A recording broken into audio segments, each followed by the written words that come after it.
aprendizaje del hombre en su recorrido por la historia a través del tiempo, análisis, reflexiones, leyendas, tradiciones y mitos desde una óptica diferente.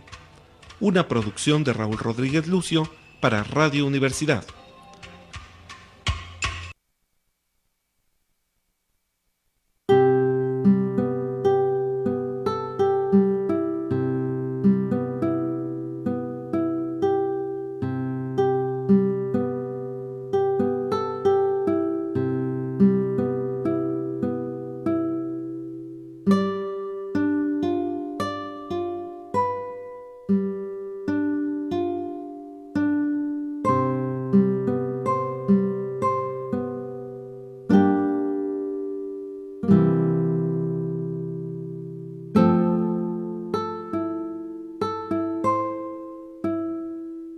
La Antigüedad presenta la segunda parte de esta serie de fin de año, El último rey de Israel, donde hacemos un recorrido por todo lo que pasa en Palestina en tiempos de Jesús, pero centrándonos a quienes dirigían la nación y sobre todo en ese momento para tener un contexto histórico. La conducción va a correr a cargo, en esta ocasión, de Gerardo Sánchez, que hace muchísimo, ya ni me acuerdo, creo que solamente había estado una vez aquí en Ecos de la Antigüedad, pero ahora fue más conocido en Ecos de la Noche, ahí sí, pero bueno, pues aquí lo tenemos, nos congratulamos de tenerlo nuevamente aquí en este programa y ya dejo en sus manos la conducción y yo soy un simple soldadito. Bueno, ¿qué tal, amigos? Muy buen día. Muchas gracias, Raúl, por la invitación. Antes que nada, agradecer a Israel Peña, que está en controles técnicos, que nos está haciendo el gran apoyo de llevar aquí las transmisiones. Y bueno, pues como siempre lo hemos dicho, estamos transmitiendo totalmente en vivo desde el mítico Cerro de las Campanas, cerro insignia de las polifacultades de la Universidad Autónoma de Querétaro. Y estamos muy contentos hoy, es día 21 de diciembre del año 2024. Creo que hoy ingresó el invierno, me parece, a las 3 de la mañana. Entonces, a pesar de que ya ingresó el invierno, alguien nos comenta que el frío no es como en días anteriores. Pues yo sí sigo teniendo frío, ya la edad se me vino encima. Así es que, bueno, pues vamos a continuar. Tenemos a nuestro productor y director, el señor Raúl Rodríguez Lucio. ¿Qué tal, Raúl? Muy buen día. Tenemos a la señora, perdón, no me sé bien su nombre. Arcelia Rodríguez, que estará con nosotros. Muy buen día. Buenos días. Tenemos también aquí al doctor, maestro y eminente y muy gran amigo, José Quesada Fox. Gracias, Gerardo. Buenos días. Buenos días. Y por ahí en Inframundo tenemos también a un colaborador, aunque casi no se ve porque le gusta estar ahí en el umbral, o ¿cómo le llaman? El inframundo. A nuestro querido amigo Mauro Rivera Montaño. Bueno, pues gracias por la invitación. Estamos listos para llevar este programa. Pero antes, la gente que tenemos que avisarles que se pueden comunicar al teléfono 442-192-1293. 442-192-1293. También lo pueden hacer por mensaje de WhatsApp, que es al 442-344-1404. Pero también, además de que nos escuchan en sus aparatos receptores, también nos pueden ver. Y esto es mediante la página de Facebook de Radio UAQ 89.5 FM. Ahí no nada más nos escucha, si nos puede ver. Y también podemos interactuar mediante el Facebook, que ya lo tenemos aquí listos y dispuestos para comentar con ustedes. También mediante Instagram, nos buscan como Radio UAQ, @Radio UAQ, o en X, lo que era Twitter, que es @Radio UAQ. Bien, antes de comenzar, tenemos un par de regalos. Y la gente que nos está viendo puede ver aquí un calendario que es sobre un personajazo musical de la segunda mitad del siglo XX. Y vaya, que es un gran personaje. De aquí pues podemos ver que se llama John Lennon. Son un par de calendarios. Ahorita vamos a hacer una pregunta para que el que la conteste, que sea el primero en llamar a la radio y que nos den la respuesta correcta, se lo va a llevar. La pregunta es esta: cuando nació John Lennon, tuvo un nombre. Él nace el 9 de diciembre de 1940 y tenía un nombre. No nada más era John Lennon, tenía un nombre. Que nos digan el nombre completo de cuando nace y el nombre completo de cuando muere, que no es el mismo. Eso es para los verdaderos fans, ¿sale? A la mitad del siguiente programa vamos a dar otra pregunta. Son 2 calendarios. Nuevamente repito el teléfono: 442-192-1293. ¿Cómo se llamaba John Lennon cuando nació y cómo se llamaba John Lennon cuando murió? Digo, es para que los grandes conocedores se lo lleven. Muy bien, Raúl, después de tanto bla bla bla, vamos a lo que nos truje. Vamos a comenzar con el señor Quesada Fox. Vamos a tirarle la primera pelota, porque además el hombre de buena persona es bien leído e instruido. Así es que, Quesada, por favor, ¿en qué nos quedamos la semana pasada? Bueno, eso es más sencillo, que bueno que me tiran esa pelota. Nos quedamos, habíamos hablado del rey David, o sea, del gran rey de Israel, que unificó los 2 reinos, y nos faltó hablar de Salomón, ya rápidamente, el rey hijo de David, que continúa este gran reino, y es el máximo esplendor, porque se asoció con o tuvo relación más bien con el rey de Tiro, de Sidón, lo que es Líbano actualmente, y de ahí le enviaran maderas preciosas, y con eso terminaron de revestir el templo, el gran templo, ¿verdad? Y el templo de Jerusalén. El templo de Jerusalén. Además hubo comercio internacional, la reina de Sabá, todo esto que venían de varias partes, trayendo especies y regalos o cosas que había intercambio comercial. O sea, como lo expresamos la semana pasada, fue el gran esplendor de Israel. Lo vamos a seguir para adelante. ¿Qué pasó después? Rápidamente, pues el reino se divide. Siempre hubo rencores, las 10 tribus del norte contra las 2 tribus del sur. No pudo haber esa unificación que se deseaba y se vuelven a dividir los reinos. Está el reino de Israel del norte, ¿verdad?, con la capital Samaria, y el reino del sur con la capital Jerusalén. Y esto es debido a rencores entre las tribus y también la influencia de los filisteos, aunque los filisteos habían sido prácticamente derrotados, pero seguían en interacción en la zona. Terminarán estos reinos, esto ya es para ir sintetizando esa época, en el año 722, ¿verdad?, durante el reinado de Sargón II, rey de Asiria, caerá el reino del norte, ¿verdad?, será conquistado y serán deportados los judíos o los israelitas del norte, y para el 587 vendrá el dominio de Babilonia, que será la segunda deportación, y con esto termina también Jerusalén, cae Jerusalén y termina el reinado de Israel, y viene lo que se conoce como el exilio, ¿verdad? Todo el pueblo judío, más bien sus dirigentes, estuvieron en Babilonia hasta que Ciro el Grande les permite regresar a Israel. Entonces, ahí es donde nos faltó decir esto en el programa anterior, pero más o menos por ahí nos quedamos, ¿verdad? Ahorita ya vendría entrar en la etapa del programa actual. Muy bien, Raúl. Bueno, acabas de comentar algo de una diáspora, José. De un exilio, comentaste, ¿no? Exilio, sí. Que no es lo mismo que diáspora. Y no fue la primera vez que hubo un exilio de parte del pueblo de Israel. Bueno, depende a qué le llames exilio. No, porque José... Hubo dos deportaciones. La primera, cuando cae el reino norte de Israel por el 722 antes de Cristo.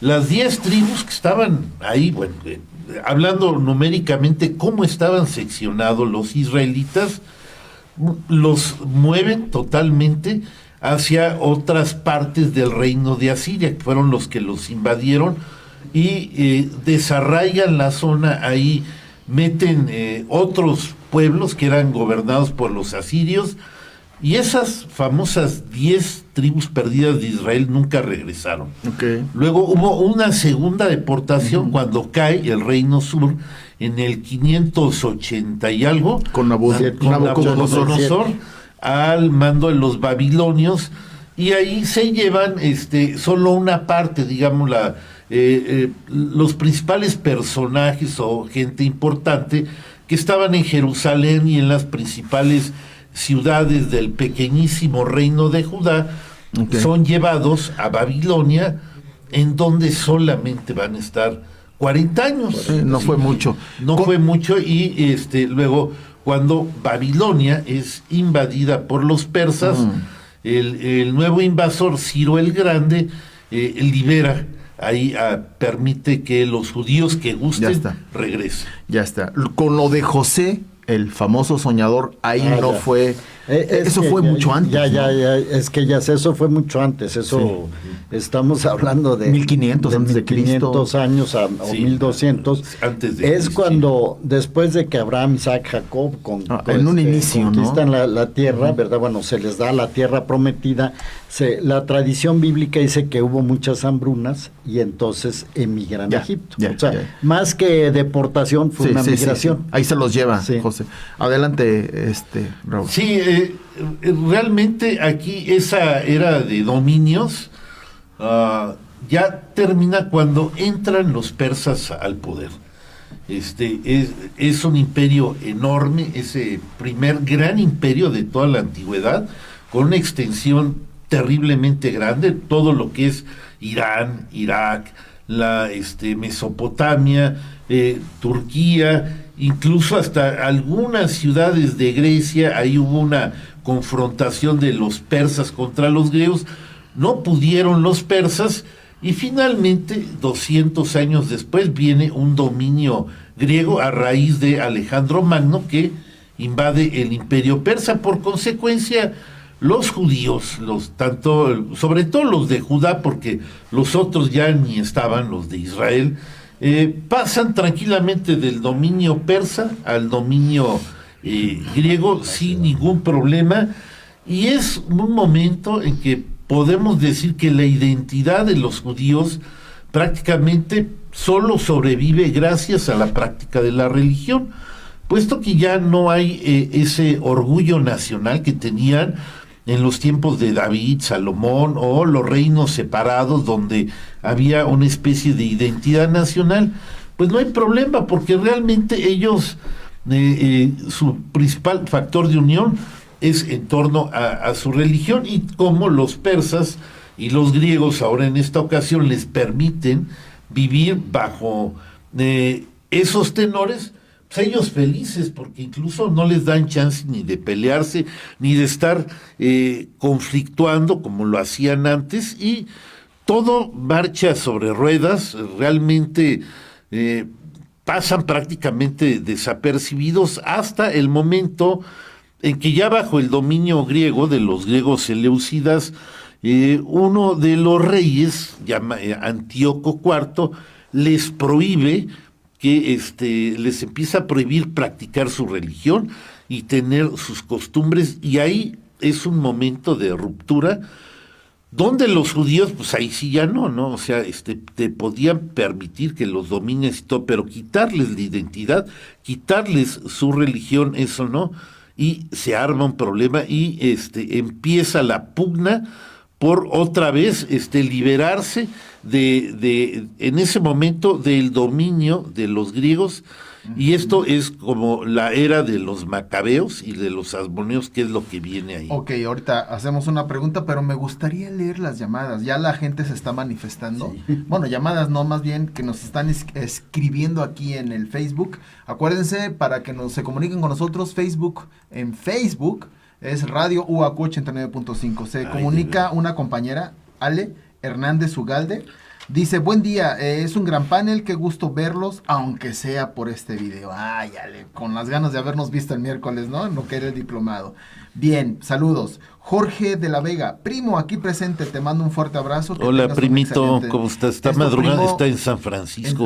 Oye, ¿qué horas son allá? Debe ser 2 horas menos, yo creo. Si van a dar aquí las 9, van a dar allá las 7. Allá fue el último concierto de los Beatles. Sí, que ya no existe el estadio, Candlestick Park. Jorge de la Vega es un Beatlemaniático. Allá dio el último concierto de los Beatles el 29 de agosto del 69. Saludos, primo. Candlestick Park. Luego Maggie Maggie de la Torre, que nos escucha desde San Gil, poquito antes de San Juan del Río. Hola Maggie, muy buenos días al panel, gusto en saludarlos a todos y escuchar este interesante tema. Luego, Luis Reyes Vázquez, buen día, aquí presente a la escucha de tan interesantes temas para desearles a todos los colaboradores de Ecos una muy feliz Navidad y que el Señor les conceda salud, sabiduría para continuar este programa. Y bueno, ya tenemos aquí un ganador de la trivia. Dice que es Alejandrina Paniagua. Alejandrina, por favor, puedes pasar por el calendario con una identificación para que se te sea entregado. Y si yo dije 9 de diciembre, perdón, él nace el 9 de octubre. Me corrige Alejandrina, 9 de octubre. Ok.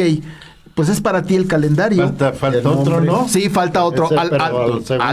Pero no has hecho la pregunta. No, es para la segunda parte. Ya se llevó uno. Ya, ese ya, entonces esperemos a la segunda parte. Ok. Bueno, vamos ahora con José. Te quiero hacer una pregunta, José. ¿Qué nos puedes...? Pero no has leído todos los... Bueno, yo ya no tengo más. No sé si alguno de ustedes... Yo sigo si quieres. A ver, Gabriela Muredú. Gabriela Muredú. Buenos Hola, días, Gaby, Raúl, y a todo el panel. Días. Johanna Rodríguez del Joe. Saludos, queridos amigos Pepe, Raúl y Jera. Saludos. Interesante programa. Saludos. Ángel Ramos, saludos, amigo Gerald. Mi amigo de Tasco. Saludos a todos. Mi Javier amigo, mi Rodríguez, hermano. Ay, mi hermano, a tu Javi, hermano. saludos. Javi, qué milagro. Sí. Hasta ahí tengo yo. Ok, Raúl. No, nadie más. Bueno, ahora sí, José, ¿qué nos puedes contar acerca de cómo da inicio el periodo de los macabeos? ¿Y cuál sería la importancia en la historia de los judíos? Bueno, ya lo comentó Raúl, o sea, todo iba sobre ruedas hasta que llega Antíoco IV Epifanes, ¿verdad? Porque se manifiesta. Con acento en la y este Epífanes, entonces, este hombre pues quiso helenizar el templo y a los judíos. Ese fue el gran pecado, por así decirlo, ¿verdad? Que los judíos se hagan griegos. Que se hagan griegos. Sí, entonces, imagínense, amigos, que fue hasta el punto de poner una estatua de Zeus en el templo de Jerusalén. Sí. Y no nada más se quedó ahí, sino que dijo, pues desde ahora todos van a hacer cultos paganos. Van a hacer cultos paganos, que es esto de comer carne de cerdo y ciertos ritos y etcétera, etcétera. Entonces quiso helenizar Jerusalén, y ahí es donde una de las cosas que se puso a hacer es que iba y le decía a la gente, aquí me haces un sacrificio de un cerdo, ¿verdad? Para ver tu helenización. Eso lo hizo Antíoco IV, ¿verdad? Y mandó a quemar libros de la Torá. Quemó libros de la Torá también. Quemó libros de la Torá. No sé si les sueña extraño, ¿verdad? Pero se da que en épocas de la historia llega un país o un pueblo a dominar, o algún líder a dominar a su propio pueblo, y nos quieren cambiar toda la cultura, ¿verdad? Entonces, y en este caso, como lo dijo Raúl acertadamente, si algo tenía en profundidad la unidad nacional del pueblo judío era la religión. Entonces tú imagínate una estatua de Zeus en el templo, todo esto, y entonces hacían estas ceremonias de querer que hicieran cultos paganos, y está este sacerdote llamado Matatías, ¿verdad? Matatías que van y hay una reunión de estas de un culto, y Antíoco IV pide que hagan este culto pagano, y siempre no falta el que se presta, ¿verdad? Un judío que dijo, sí, yo como no, ahí voy, y Matatías que agarra y lo mata, ¿verdad? Al fulano, imagínense. De así, indignación. De indignación lo mata. Entonces, con este hecho, ¿verdad? Él y sus hijos tienen que huir a las montañas y empezar esa guerra de resistencia, por así llamarla, ¿verdad? Contra el imperio que les quería imponer o más bien quitar la religión. Ese fue el inicio. Ok. Raúl, ¿cómo fue la política de estos reyes del periodo asmoneo? ¿Y quiénes fueron los principales soberanos y qué fue lo que hicieron? Antes que nada quisiera tocar el punto de lo que no se esperaba.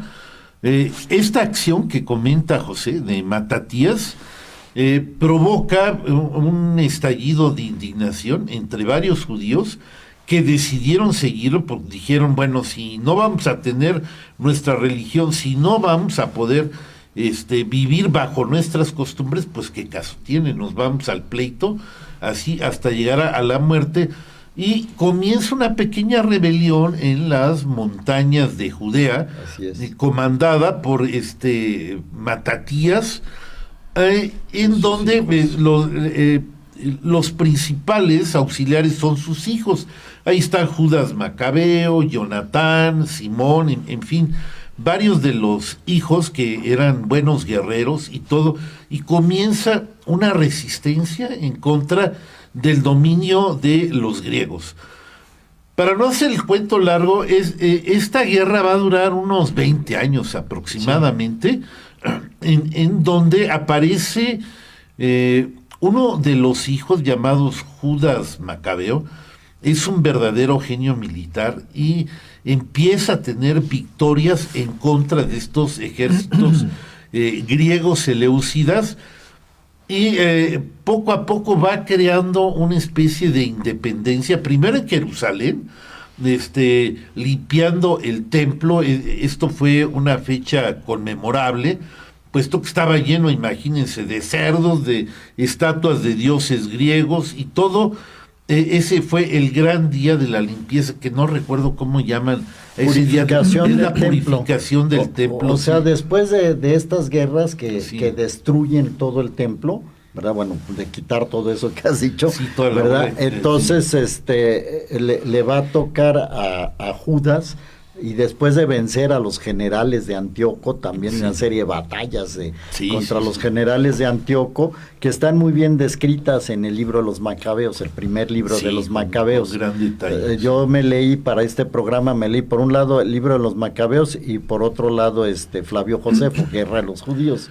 Entonces vas viendo que la descripción de batallas es todavía más detallada en Macabeos. Pero bueno, entonces después de vencer a los generales de Antíoco, se procede a la purificación del templo, ¿verdad? Es decir, a volver a restaurar el templo, porque pues se habían profanado, ¿verdad? Antíoco había quitado los objetos sagrados, siempre había un candelabro, el arca de la alianza, todo eso, lo habían quitado, pues lo vuelven a restaurar el templo. Se llama purificación del templo. La purificación, incluso hasta la fecha, ese día es un día sagrado de festividades para Israel.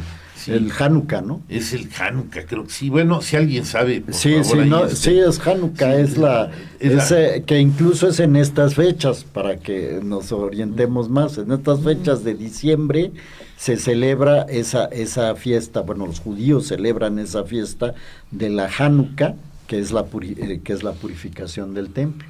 Sí, eso te iba a preguntar, me ganaste. Aparte de la Biblia, que se toman como referencias para este tipo de hechos históricos, ya comentaste, por ejemplo, de un par de libros que sí no tienen nada que ver con la Biblia, pero que son históricos. Bueno, aquí el experto es Raúl, son los libros de Flavio Josefo. Plinio el joven, creo que también escribe, ¿no? Sí, pero en esta ocasión el único que de veras hizo un recuento de sacar, digamos, una historia es Flavio Josefo. En las obras Antigüedades de los Judíos, que es enormemente vasta, ahí Josefo hace como una depuración, ¿no? de estos libros, Macabeos 1, Macabeos 2, Reyes, en fin. Hay varios libros históricos en el Antiguo Testamento donde puedes ir sacando la historia. No simple y sencillamente son como piadosos. Hay mucho libro histórico dentro del Antiguo Testamento que son factibles de sujetos de un estudio minucioso de lo que fue la historia. En este caso, Macabeos 1 y Macabeos 2, que son, por cierto, libros prohibidos, creo que por los protestantes o alguna cosa así, pero históricamente son muy buenos. Así es. Tienen el mismo nivel de los historiadores de aquellos tiempos que pudieron haber escrito en aquellas épocas y no van a la saga. Entonces son perfectamente sujetos para poder sacar un cálculo de qué qué fue lo que ocurrió. Y aquí, por ejemplo, nos damos cuenta que esta guerra de 20 años, realmente Judas Macabeo era un auténtico talento militar que no se daba desde el rey David, que era otro talento militar, que tipo Alejandro Magno, para que me entiendas, que sabían manejar ejércitos. Judas era excelente.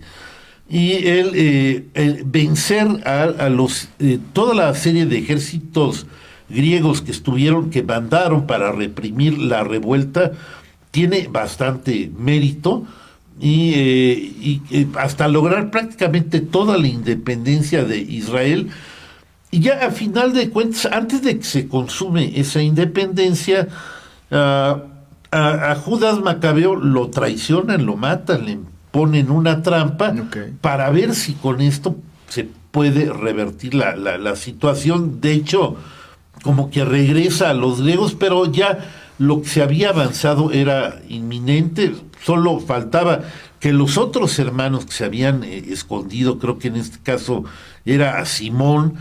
Pero sí. Primero es Jonathan, o sea, mira, a Jonathan, Judas, perdón, ahí sí te corrijo un poquito. Sí, Judas muere en batalla, al final muere en batalla. Según está descrito, de repente vas por el capítulo 8 del libro primero de Macabeos, y también no me acuerdo en qué capítulo del libro de Guerra de los Judíos, ¿verdad? Y es que es el siguiente, Jonathan. A Jonathan sí lo traicionan, y sí lo... Es que es muy continuo, Gerardo. O sea, tú vas leyendo todo el libro y los grandes éxitos y batallas que tiene este hombre, y incluso hay un hermano, creo que se llama Ezequías, que en una de estas grandes batallas, Antíoco, la gente de Antíoco, utilizan elefantes. Y entonces en los elefantes es como artillería, ¿no? Es como tanques. Así, ¿no? Son como van unos tanques, tipos arriba, 4 personas que van flechando y enviando flechas sobre aquel elefante, y había un elefante muy vistoso. Entonces este hermano Ezequías, él piensa que allí va Antíoco, ¿verdad? Que porque el elefante se veía muy vistoso, entonces se abre en la batalla, se abre a golpes, lo que sea, para llegar al elefante, y le pica la panza al elefante, lo mata, pero le cae el elefante encima, ¿no? Y ahí muere este hermano, ¿verdad? Sí. Porque eran 5 hermanos. Era Jonathan, ¿no? No, es ese. Simón. No, es que esos son los posteriores, o sea, es otro que, ¿no? Ezequías, que aparece en el relato por lo que estoy platicando. Después de la muerte de Judas, que muere en batalla, y no hay muchos detalles, nomás dice, murieron en batalla y murió él entre ellos, así dice más o menos, ¿verdad? Viene Jonathan, toma el liderazgo, y también Raúl creo que hizo también buenas campañas. Jonathan, hasta que lo traicionan, como lo dijiste, y entonces pasa al tercer hermano, que es Simón, ¿verdad? Ahora, hay una cosa muy importante, lo que hicieron también desde Judas y reiteraron los hermanos es la alianza con Roma. No sé si eso tú lo quieras tratar más, Raúl. ¿Ya desde ahí estaban? Los romanos realmente... Espérame. Lo que nos platica la Biblia con lo que están los escritos que son independientes a ellos, entiendo que se complementan, pero ¿se sostiene lo que dice la Biblia a lo que dice la historia? Totalmente. Porque aquí ya te están hablando de Marco Antonio, y de Julio César, y de Pompeyo. Y aquí perfectamente históricos. Ahí ahí los relatos romanos deben de cuadrar. Antes de que continuemos, estamos llegando a la mitad del programa, y ahorita continuamos, Raúl. Queremos agradecerles que estén con nosotros. Vamos a mandar a rúbrica, y por ahí un momentito de música, y luego continuamos para la siguiente pregunta, para que se lleven el siguiente calendario. Así es que adelante, Israel, mandamos a cabina los micrófonos. XHUAQ 89.5 FM Radio Universidad, transmitiendo para ti las 24 horas del día. Estudios y oficinas, Centro Universitario Cerro de las Campanas, planta transmisora, campus ex aeropuerto de la Universidad Autónoma de Querétaro, carretera Chichimequilla sin número, Ejido Bolaños. Radio Universidad, integrante del sistema de radio, televisión y cinematografía de la Universidad Autónoma de Querétaro. Radio Universidad. La cultura universal.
Muy bien, bueno, pues regresamos, ya estamos listos para la segunda parte del programa. Recuerden que en un momento más vamos a tener la intervención de aquí de la escritora, ¿cierto? De la señora Arcelia, que, bueno, nos va a narrar como lo ha estado haciendo cada sábado, que ha estado aquí también invitada.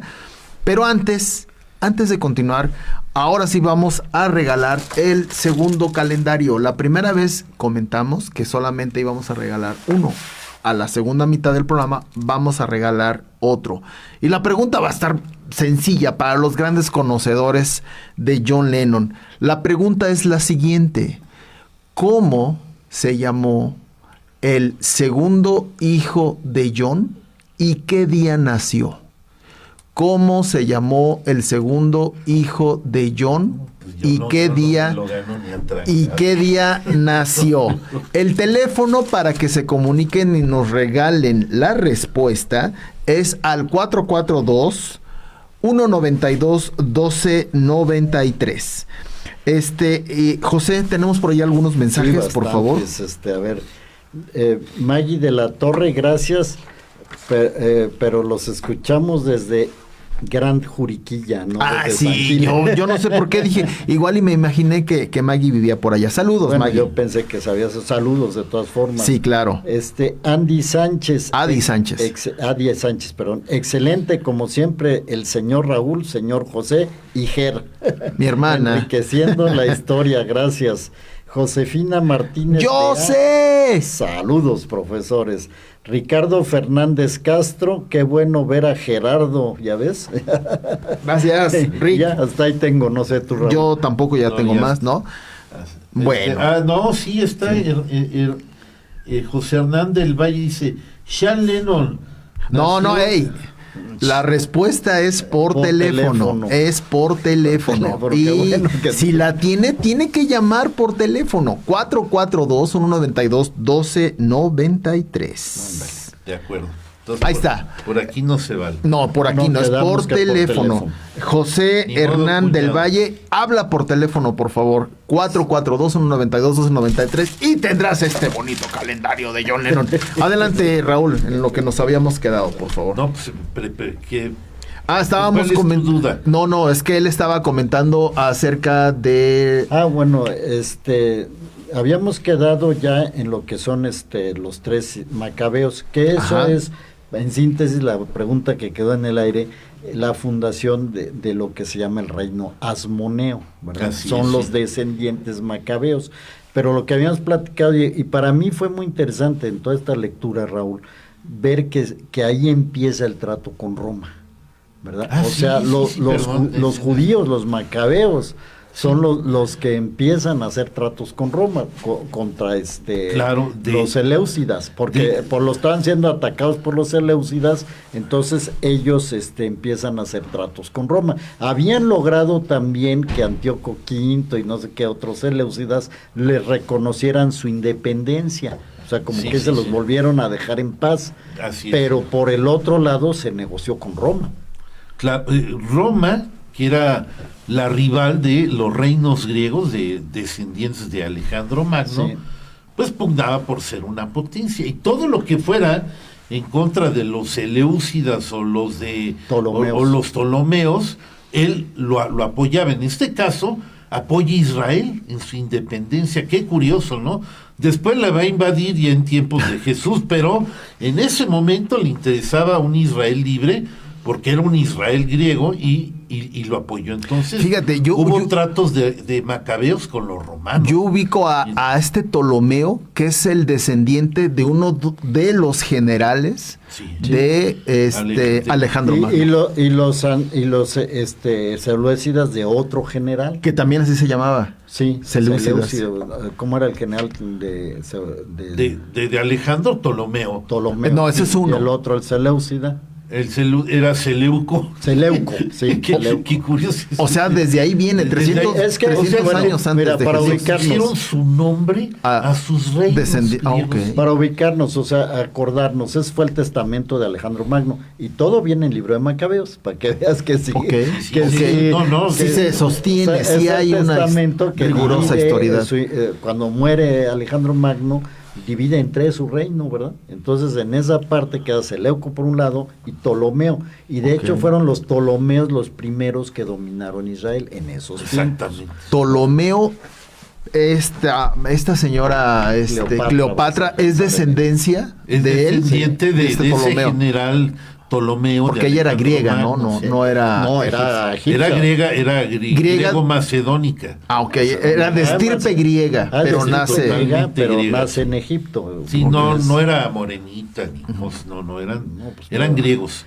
Esos gobernantes. Pregúntenle a Marco Antonio. Bueno, desde el César, ¿no? Desde Julio César, pregúntenle. Y al propio Herodes, que ya hablaremos de eso. Ok, Raúl. Bueno, antes que nada, tengo un saludo de Gabriela Muredú. Que dice, muy interesante el tema. Sí. Raúl, antes de continuar con nuestra escritora, algo más para agregar. Bien, aquí ya nada más hay que llegar, llegamos hasta que empieza el reino macabeo. Uh-huh. En efecto, Roma apoya ese inicio porque debilita a su principal rival, que eran los seleucidas, los antíocos y todo. Todavía Roma apenas estaba creciendo en poder y era quien dominaría el occidente entre los reinos griegos o los romanos. Ahí estaba la disputa. Israel era como un peón, por el momento convenía a los romanos que estos fueran libres, y se crea de manera totalmente inesperada un reino independiente. En una época en que Roma es fuerte, los griegos están decayendo, pero todavía son fuertes, y aparece así por prácticamente los méritos de los macabeos, sobre todo Judas Macabeo, que es el que realmente hace la chamba fuerte de derrotar a varios ejércitos griegos. Pues este Israel que va a nacer se siente poderoso, que puede crecer, y tiene un corto reinado hasta que ya los romanos dijeron, no, ya ni más, ya no sigue más este reino, y lo acaban, y se produce el supertrauma de los judíos. ¿Cuál es este supertrauma? Pues el haber sido invadidos por los romanos, por Pompeyo, allá por el año 64 antes de Cristo, y ese es el trauma que vemos que del ambiente que se respira de liberación, ¿por qué? Porque ya habían sido libres otra vez. Ese reino macabeo les volvió a dar esa identidad que habían perdido los judíos completamente. Ahora sí querían ser libres, había un orgullo nacional. Y por eso la época de Jesús es así, todos quieren, ¿cuándo va a llegar ese Mesías que nos va a liberar del peso de la bota romana que está ahí? Y tiene que ser un descendiente de David, porque una de las cosas que falló en este caso es que los macabeos no eran descendientes de David, ni siquiera eran de Judá, sino que eran levitas, eran sacerdotales. Dijeron ahí como que la ecuación no fue muy firme, no, tiene que ser un descendiente de David, y a partir de esta invasión de los romanos, los judíos estaban en la convicción que el liberador tenía que venir de David, como Jesús. Ok. Ya estaba por llegar Pues ya estaba, el sí, Mesías. ya estaba todo preparado. 60 años antes, ya Sí, cualquier sí. cosa. Pero para liberarlos de Roma. Sí. Bueno, eso, sí, aunque es- el concepto pues fue un poco diferente, ¿no? Ya luego, pues sí, ya cambian las cosas, pero ese es realmente lo que está sucediendo. Bueno, pues ya estamos llegando al tiempo en que nuestra escritora, la señora Arcelia Rodríguez... Permíteme. ¿Hay algo antes de pasar porque con ella? Después de que pusiste un recado, Josefina Martínez Yo ya sé. dice, amigo. Ah, yo sé. Beatriz Elena Sánchez Ramírez, muy interesante, chicos, datos importantes para poder entender cuál era el momento de la llegada de Jesús a la tierra, porque no se tomó en cuenta las profecías de su nacimiento. Sí, ella le gusta estos temas. Y luego hermana. Beatriz Elena Sánchez vuelve a decir, saludos maestros. Eso, ¿qué tal? Con puro maestro y una Bien, gran bueno, maestra, bueno, escritora. sí, Bien, sí. bueno, pues vamos a pasar los micrófonos a nuestra escritora, la señora Arcelia Rodríguez, en donde, buenos días, nuevamente la saludo. ¿Qué tal? Muy buenos días. La semana pasada nos habló del cuento fantástico y Así de es. algunas de sus características. Así es. ¿De qué nos va a comentar o hablar el día de hoy? Pues voy a continuar un poquito con este tema y daré una muy breve introducción del cuento realista, porque hay muchos subtipos del género del cuento, ¿no? Todo suyo el programa, adelante, por favor. Bien, comenté la semana pasada que el cuento fantástico pues nace de fábulas, de mitos, leyendas y demás, y que se divide en dos grandes ramas, ¿no? Que es la rama maravillosa, donde aparecen los cuentos de niños, ¿sí? En donde los animales y los duendes y las hadas son los principales actores. Y en este recorrido histórico, pues nos podemos remontar hacia grandes escritores que han tenido una influencia en el cine hollywoodense y con los que seguramente muchos de los que nos están escuchando, incluso de los que estamos aquí, crecimos, ¿no? Y es con Charles Perrault, en el siglo XVII. Él nace en 1608 y es autor nada menos y nada más que de Caperucita Roja. Wow. La Bella Durmiente, Cenicienta, El Gato con Botas, Vaya. Pulgarcito. Yo creo que todos conocemos estas historias Sí. donde los personajes se vuelven tan reales que quienes los veíamos lo estábamos viviendo. Y esta es una característica del cuento fantástico, la verosimilitud, que significa que la gente se lo cree. No es que sea real, pero en ese momento de la lectura pues se siente como real el personaje y se enfrentan a luchas y hay héroes y villanos y demás y al final tienen un final feliz, ¿no? Valga la redundancia. Luego tenemos también, siglos después, en el siglo XVIII, la aparición de Hans Christian Andersen con El Patito Feo, ¿no? También lo conocemos.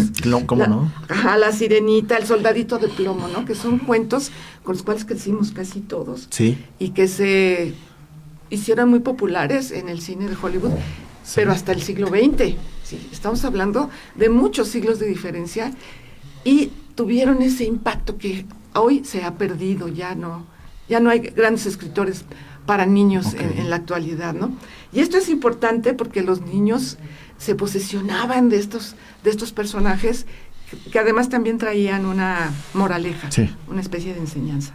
Y aquí no es trivia, pero aparece un gran personaje que es el más vendido en el siglo pasado, que es, su nombre completo es Carlos Lorenzo Filippo Giovanni Lorenzini. Pinocho, exactamente. Pinocchio. Si hubiera traído la trivia. Sí, mejor conocido como Carlo Collodi, ¿no? Pinocho, bueno, pues ¿quién no conoce la historia de Pinocho? A la fecha puedes escuchar a algunos papás, te va a crecer la nariz, como a Pinocho. Aunque el niño no sepa quién es Pinocho, pues se le dice esto, ¿no? Aunque el cuento real no es exactamente lo que Disney nos muestra. De hecho, No, lo que no. Disney nos muestra de las cuentos Sí no difiere. son iguales. No, Sí difiere, pero tiene un impacto. Es lo que yo, Sin lo que duda. yo decía, en la industria cinematográfica. Sin duda. Hasta el siglo pasado, ¿no? Y bueno, han surgido otros cuentos. Y de aquí, pues, me retomo el asunto de la división del cuento fantástico, que se deriva hacia el cuento de terror, el cual deriva del cuento realista. ¿Y qué es el cuento realista? Bueno, pues es una narrativa que es muy real, parte de una situación descriptiva, muy real, muy cotidiana. Son hechos cotidianos que van envolviendo al lector en una historia, lo va atrapando, que parece muy, muy real. Entonces, y de aquí, lo comenté la semana pasada, pues va surgiendo también el cuento de terror, y en estas dos ramas se divide el cuento fantástico. Ok, ¿no? ok, bueno, muy bien. Acerca de lo que nos está platicando, maestra, ¿pudiera usted comentarnos acerca de si hay algún autor principal que le inspire para escribir su obra? Sí, bueno, hay varios, ¿no? Me imagino, sí. Sí, pero en lo personal, ya lo he dicho, a mí me gusta mucho escribir terror, pero también cuento realista. Ok. Y entonces, alguien que a mí me gusta mucho es Amparo Dávila, ¿sí? Ok. Zacatecana, que ha sido reconocida por su aportación literaria, porque ella explora en la psique del ser humano, se mete a las profundidades del alma o del espíritu y empieza a escribir sus cuentos que son muy reales, pero que al final, bueno, terminan en algo inesperado. Ella hace la trama, hace un nudo que se tiene que resolver a lo largo del cuento y al final, pues resulta en una narrativa ficticia, pero derivada de esa exploración de la psique humana. Ella me gusta a mí mucho cómo escribe, ¿no? Enhorabuena. Ok. Sí. Bueno, pues en este espacio que tenemos, ¿por qué no nos comparte algún cuento de su autoría? Sí, les voy a platicar uno de la colección de Depredadores. Ok. Sí. ¿Su material dónde se puede conseguir? Bueno, estos los puede conseguir en Amazon. Ok. Algunos los tengo yo. Ok. No sé si me permitan. Sí, no, por favor. Mi correo electrónico, y los pueden adquirir conmigo. Sí, claro. Es ROVAMALITA @malita @gmail.com. ¿Roba malita? Malita. Sí, son los Ro de Rodríguez, va de Un Vargas. acrónimo. El acrónimo MA de María y Lita ya. de un diminutivo. Que Bueno, tengo por pues ahí. estamos en fechas de regalos y un buen Sí. libro debería de, ¿no? Exacto. Y a nosotros que nos encanta la historia o bueno, algo de leer, Sí, por pues, cierto, es esta un buen es tema. respuesta a Arturo Bautista que lo está preguntando. Manda saludos a la señora Arcelia y pregunta eso. Muchas gracias. Ok, Sí, Bueno, sí, ahí está. este cuento se llama Desalmado. ok. Mariana conoció a William en uno de sus viajes como activista de una organización pro defensa de los pueblos y etnias originarias de la tierra. Llegó a Australia con una pequeña comitiva a presentar un proyecto de desarrollo e intercambio entre los indígenas mexicanos y los aborígenes de aquel país. De inmediato se enamoró de la naturaleza de la isla. William, un apuesto y seductor inglés, agregado cultural de la isla, la recibió de manera muy amable, le ofreció todo tipo de apoyo y en un mes iniciaron un apasionado romance que fue bien visto por sus compañeros de la misión. Estaban convencidos de que ese hombre era el caballero educado, culto y respetuoso que Mariana necesitaba en su vida. 3 meses después, la misión terminó y todos emprendieron el vuelo a la Ciudad de México. Mariana y William se despidieron con la promesa de reencontrarse pronto. Él se veía muy enamorado y afectado por su partida. Lloraba copiosamente. William le había pedido a Mariana que se quedara a vivir con él en la isla. Le prometió apoyarla para que adquiriera la ciudadanía australiana sin problemas, ya que conocía a muchas personas en el parlamento que no dudarían en aprobar su solicitud. Ella no quiso tomar una decisión tan apresurada. Llegó a México para entregar un informe de la misión a varios representantes de los pueblos indígenas de Chiapas. En plena selva lacandona empezó con un malestar estomacal que las curanderas atendieron en ese momento. Después le dieron la noticia. Estaba embarazada. Dios. Dios. Qué horror. Bueno, si ustedes se fijan, esto es real, ¿no? Se siente real. Bueno, aunque no lo había planeado, recibió con agrado el inesperado suceso. Ya tenía 35 años y era un buen momento para ser madre.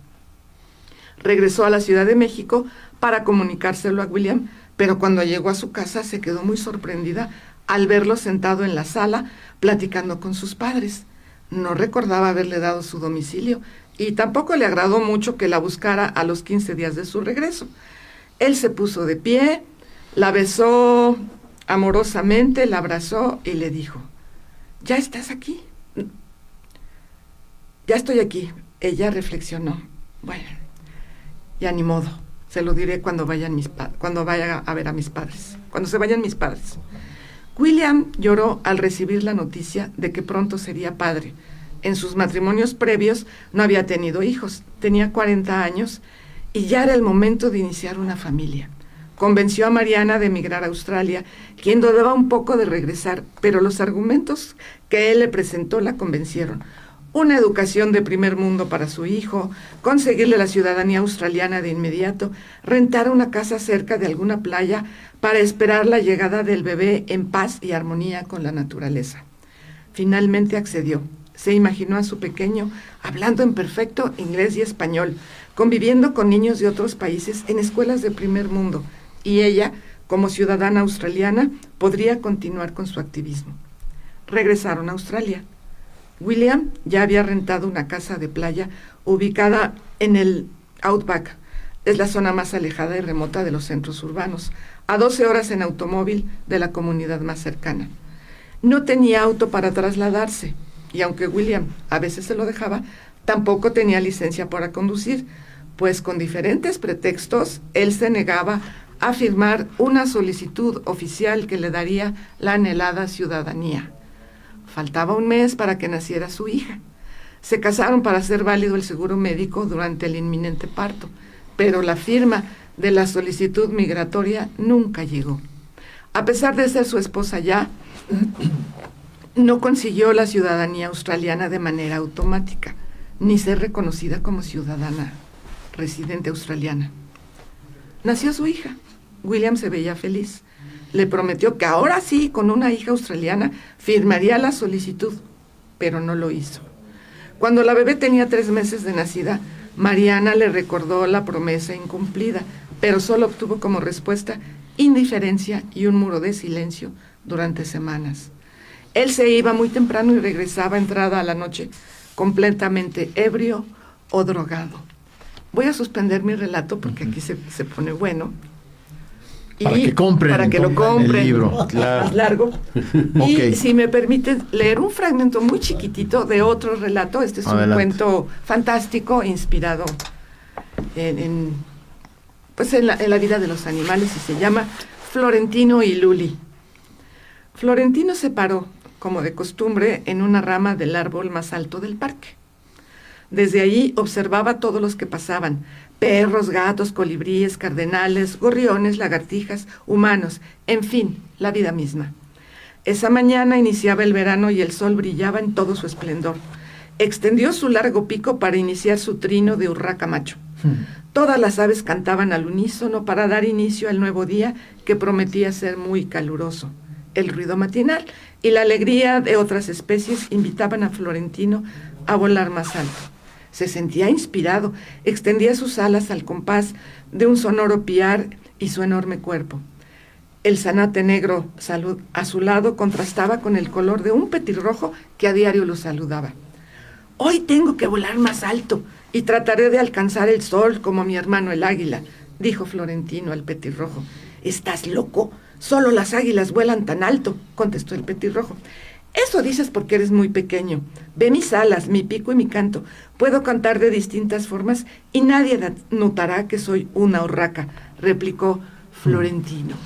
Y si quieren saber en qué continúa, bueno, pues este cuento está publicado en la antología Nuevas Voces de Hispanoamérica, Factor Literario. Muy bien, en Facebook vamos a escribir su correo para que la gente lo ubique y pueda comunicarse. Pues les agradecemos enormemente, Raúl, José, señora Arcelia, Gracias. Mauro, allá a Israel. Vamos a dar rápido el nombre de la ganadora. Fue una ganadora de nombre Raúl Rodríguez. Laura Rodríguez Lucio, perdón. Alguien que tú conoces. Mi hermana. Por favor, Laura, tienes que venir con tu credencial. Ambos ganadores tienen que venir con su credencial, con el INE al menos, para poder recoger en horas hábiles de aquí. Entonces, gracias a todos. Tengan una gran feliz Navidad. Que tengan una muy bonita noche del 24 en compañía de todos sus seres queridos. Que el Creador derrame bonanza sobre ustedes. Gracias por Feliz participar. Navidad. Feliz Navidad. Jo, jo, jo, jo. Que la pasen muy padre. Gracias por seguirnos. Ecos de la Antigüedad. El aprendizaje del hombre en su recorrido por la historia a través del tiempo. Análisis, reflexiones, leyendas, tradiciones y mitos desde una óptica diferente. Una producción de Raúl Rodríguez Lucio para Radio Universidad. XHUAQ 89.5 FM, Radio Universidad, transmitiendo para ti las 24 horas del día. Estudios y oficinas, Centro Universitario Cerro de las Campanas, planta transmisora, campus ex aeropuerto de la Universidad Autónoma de Querétaro, carretera Chichimequilla sin número, Ejido Bolaños. Radio Universidad, integrante del sistema de radio, televisión y cinematografía de la Universidad Autónoma de Querétaro. Radio Universidad. La cultura universal. Te habla Jorge Romero, nuevo presidente del PAN. El PAN nació para derrotar al autoritarismo y lo logramos. Lo demostramos al convertirnos en el partido triunfador del nuevo milenio. Alcanzamos la estabilidad, la libertad de expresión y decenas de nuevos derechos. Todos estos logros vuelven a ser amenazados por quienes te ofrecieron maravillas que no cumplieron. México puede estar mejor si construimos nuestra unidad como nación, no la mentira, la soberbia o la división. Creemos en la gran familia llamada México. Atrévete a entrar en acción. Hoy, en el cuadrante de la vida, te comparto los